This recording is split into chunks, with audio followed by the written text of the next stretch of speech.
Hello friends, ऐसे करने में बहुत मज़ा आता है ना, मतलब एकदम सुकून मिलता है, सेटिस्फेक्शन मिलता है। तो इस वीडियो में हम लोग डिस्कस करने वाले हैं ईयर वैक्स और जो उसका क्लीनिंग का करेक्ट प्रोसेस क्या है उसके बारे में। तो बेसिकली हम लोग जब ईयर वैक्स की बात करते हैं तो इसके कुछ बेनिफिट्स है, जैसे कि हमारे जो कान में है बाहर से कोई भी पार्टिकल्स जाते हैं, कोई बैक्टीरिया जाते हैं, फिर कोई भी फॉरेन पार्टिकल, धूल के कण वगैरह जाते हैं, वाटर वगैरह, तो उसको प्रिवेंट करने का काम करता है और ये हमारे कान की सुरक्षा के लिए बहुत ज़्यादा ज़रूरी है।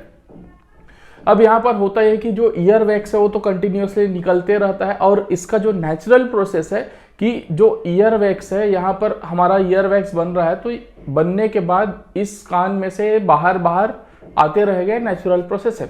बट हमेशा ऐसा नहीं होता है, कई बार ये जो ईयर वैक्स है कान के अंदर में जमा होने लगता है और जो वैक्स का सिक्रीशन है कान के अंदर में वो बंद नहीं होता है। तो उस कंडीशन में फिर प्रॉब्लम हो जाता है, क्योंकि हमारे कान में जो वैक्स है वो भरने लगता है और वो हमें प्रॉब्लम क्रिएट करता है। कई बार हमें कम सुनाई देता है, कई बार जो कान है पूरा जाम हो जाता है और कई बार फिर वो दर्द भी देता है, काफ़ी पेनफुल होता है, अंदर में इन्फ्लेमेशन वगैरह भी कर सकता है। तो यहाँ पर हम लोग देखें कि जो ईयर वैक्स है उसको साफ करने का जो मोस्ट कॉमन मेथड हम लोग यूज करते हैं ईयरबड। इससे हम लोग ऐसे लेकर के साफ कर लेते हैं और हमें लगता है कि साफ हो गया।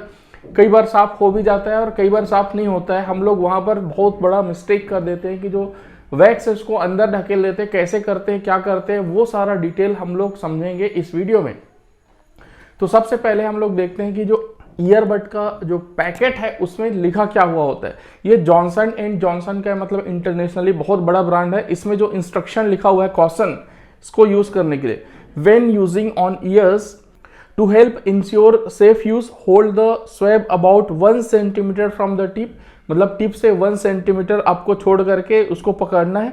Use gently to remove visible dirt and wax around the outer surface of the ear, मतलब ये जो हमारा आउटर सरफेस है ना ईयर का, इधर का ये आउटर सरफेस इतने में ही यूज करना है, इसको अंदर डीप नहीं करना है। आगे क्या लिखा है देखते हैं, avoid probing deep into the ear canal.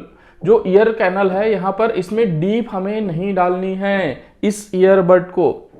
Doing so may push wax or dirt deeper into the ear canal and obstruct hearing. Do not use inside the ear canal of children. तो ये सारे instruction इसमें लिखे हुए हैं। If problem occurs, consult your physician. Your health and safety are our main concern.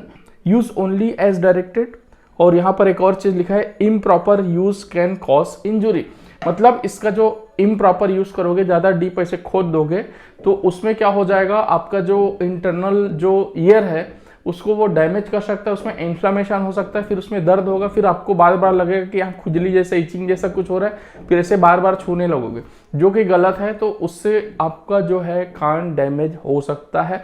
Earbud अब ज्यादा इस्तेमाल करोगे, गलत तरीके से इस्तेमाल करोगे तो जो आपका कान का पर्दा है वो भी फट सकता है। अब हम लोग देखते हैं कि जो ईयर है आपका उसमें क्या क्या चीज होता है। तो जैसा कि यहाँ पर आपको स्क्रीन में दिख रहा है, इसमें सबसे पहले ये होता है टिम्पैनिक मेम्ब्रेन होता है। इसी को हम लोग कान का पर्दा बोलते हैं। इसी में जो भी ध्वनि की तरंग पड़ती है, जो आप मेरा वीडियो सुन रहे हैं आपके कान के पर्दे में पड़ रहा है और वहां पर फिर वाइब्रेशन हो रहा है, उसी से आपका दिमाग उसको कन्वर्ट कर रहा है कि भाई मैं क्या बोल रहा हूँ।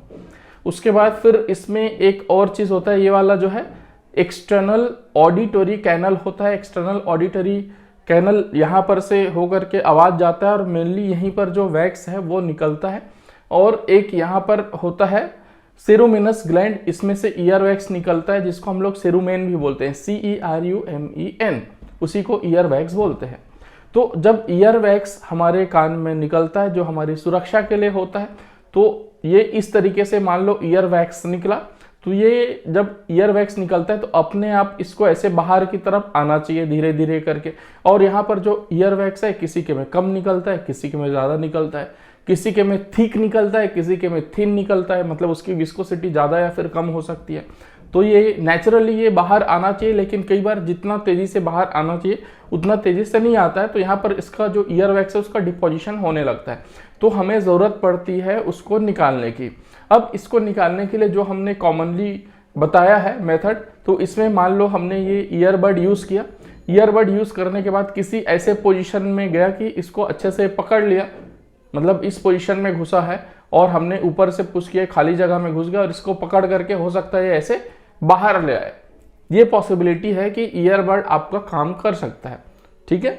बट इतना डीप तो यहाँ पर अंदर डालना नहीं है, इसमें लिखा हुआ है ना, जो ईयरबड बनाने वाली कंपनी है उसने ही बताया कि इतना अंदर आपको नहीं डालना है। एक्सटर्नल ईयर में इधर पर कहीं पर है तो उसको आप निकाल सकते हो, जो विजिबल है उसको, और जो अंदर में विजिबल नहीं है वैक्स वगैरह, तो उसमें ऐसे खोद खोद करके नहीं निकालना है उसको। इसमें दूसरी पॉसिबिलिटी क्या है कि जब आप ईयरबड डालोगे इस तरीके से और इस पोजीशन में पहुंच गया, तो ये जो ईयरबड है जब आप अंदर डालोगे, डीप उसका ड्रिलिंग जैसा कर दोगे, तो क्या होगा, ये जो वैक्स है उसको, और वैक्स और डर्ट है उसको और अंदर ढकेल देगा और एक कान के पर्दे तक ले जाएगा, जो हमारा कान का पर्दा है उसको भी डैमेज कर सकता है। तो यहाँ पर ये प्रॉब्लमेटिक हो सकता है। तो भाई जो ईयरबड है वो करेक्ट मेथड नहीं है कान को साफ करने के लिए। तो भाई करेक्ट मेथड क्या है? तो करेक्ट मेथड ये है कि आपका जो कान है उसमें आप कुछ ईयर ड्रॉप्स डाल दीजिए। ओटीसी ईयर ड्रॉप्स आते हैं, तो वो ईयर ड्रॉप्स ले करके आप अपने कान में डालेंगे। तो बेसिकली क्या करता है, जो वैक्स का प्रॉब्लम कब आता है, जब वैक्स वहाँ पर टाइट हो जाता है, कड़ा हो जाता है, यहाँ पर स्किन से चिपक जाता है, साइज में बड़ा हो जाता है, तब प्रॉब्लम आता है। जब आप ईयर ड्रॉप्स डालेंगे तो ईयर ड्रॉप्स उसको निकालता नहीं, नेचुरली तो बाहर निकलता ही है, कान के अंदर नहीं जाएगा, वो बाहर ही आएगा।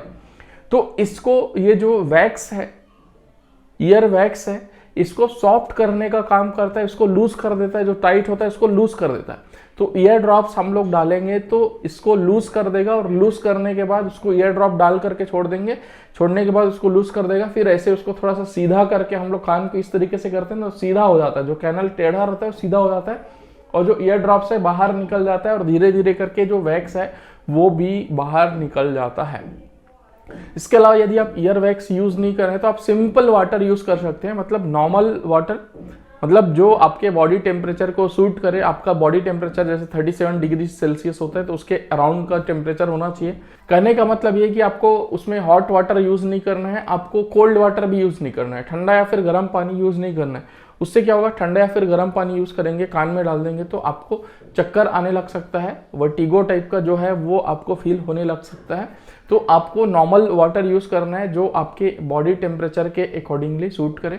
तो वो पानी जैसे आप डाल देंगे, डाल करके रखेंगे उसमें थोड़ा देर, उसके बाद फिर बाहर निकाल देंगे पानी को, तो पानी से भी वो फूल जाता है, मतलब सॉफ्ट हो जाता है, और फिर धीरे धीरे करके जो ईयर वैक्स है वो बाहर आ जाता है।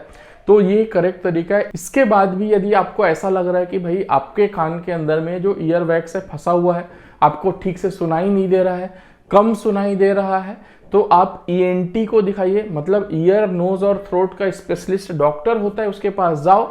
वो आपका जो कान है उसका एग्जामिनेशन करेंगे, क्या प्रॉब्लम है, कैसा है वो देखेंगे।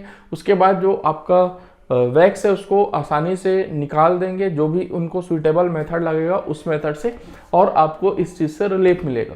कई बार क्या होता है, कान में इन्फेक्शन वगैरह भी हो जाता है, इसकी वजह से ईयर वैक्स जमा हो गया, बहुत सारा निकल नहीं रहा है, और आपने कुछ ऐसे डाल दिया ईयरबड वगैरह जिससे इंजरी वगैरह हो गई, तो इन्फेक्शन वगैरह भी हो सकता है। तो उस कंडीशन में फिर डॉक्टर आपको कई बार एंटीबायोटिक्स वगैरह भी दे सकते हैं, और जो भी सूटेबल ट्रीटमेंट होगा वो देंगे, ठीक है। तो इस तरीके से आपको जो अपना ईयर है वो साफ करना है, बिकॉज जो कान में दर्द होता है ना, बहुत दर्द देता है, ठीक है।